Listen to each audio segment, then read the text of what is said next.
Good afternoon, Assalamu alaikum, and I welcome everyone here to join us in this roundtable discussion on the green energy ecosystem in Bangladesh.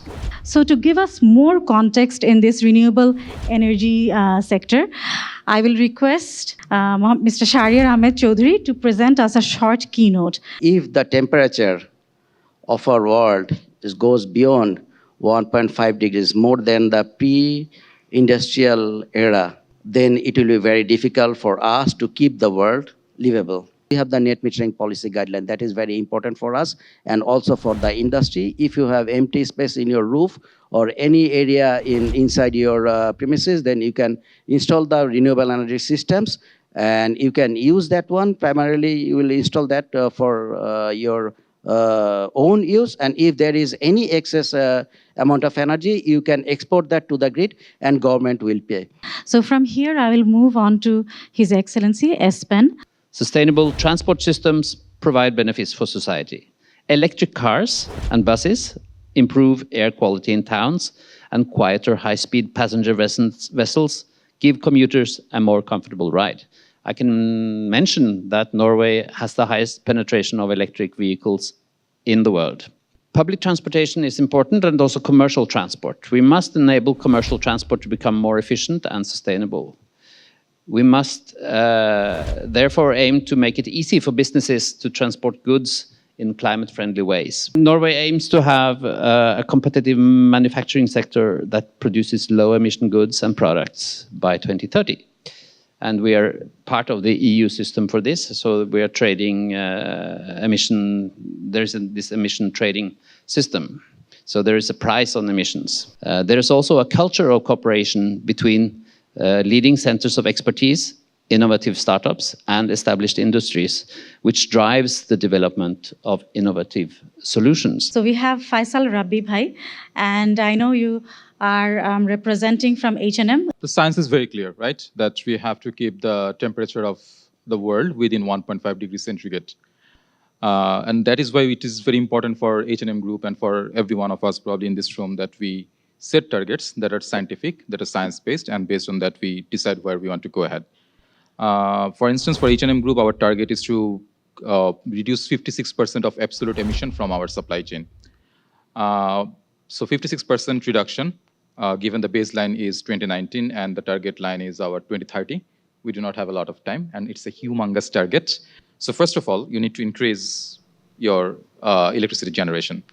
Secondly, we know that we have to prove as well that we are using renewable electricity. And to prove that, there needs to be certain mechanisms. Third area where we are struggling a bit, I guess everyone, is related to the heat. Production processes, we have a requirement of a lot of heat, which is produced to use into producing steam from water, etc., which is necessary for our production processes. And right now, we do not have a lot of technology that is scalable, at least in countries like Bangladesh. But then again, if you make it electric, if you have the technology that is already existing, even if it's very pricey, even if the investment cost is very high, you still do not have electricity. You still have electricity coming from fossil fuel sources. It's not renewable. I will next go to Yasir Azman, CEO of Grameenphone.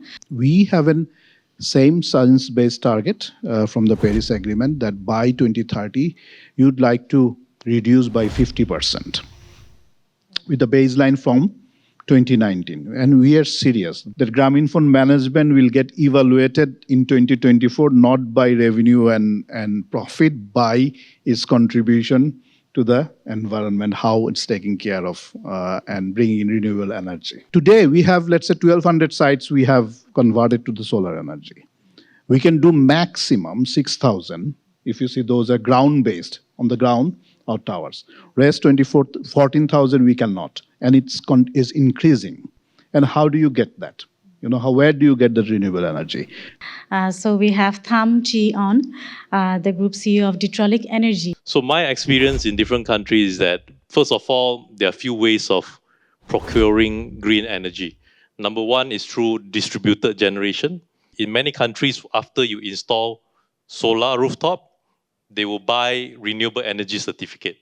They will buy from existing solar farm. They will buy the green attribute. So that's why I'm very happy, Grameenphone actually took one step further to want to do offsite PPA. It is a journey that takes time, but I don't think Bangladesh will take another 10 years because I think the growth is accelerated now because, first of all, solar price have proved to be much more cheaper. We will go to Nazneen Appa to hear about how such corporate PPAs can actually enhance the situation for Bangladesh from the economic perspective. Today, yes, we are talking about a new modality, new system that can help to build this, this whole green ecosystem. There can be other innovation that will come up, one after the other. And the good thing is we should talk about it, and as we have already discussed, it's no longer a matter of only development partners talking about it, researchers talking about it. It's no longer like that. It's the corporate is talking about it, and they feel that it's very much necessary. Since mid 90s, we are really moving very fast towards industry-led, export-led growth.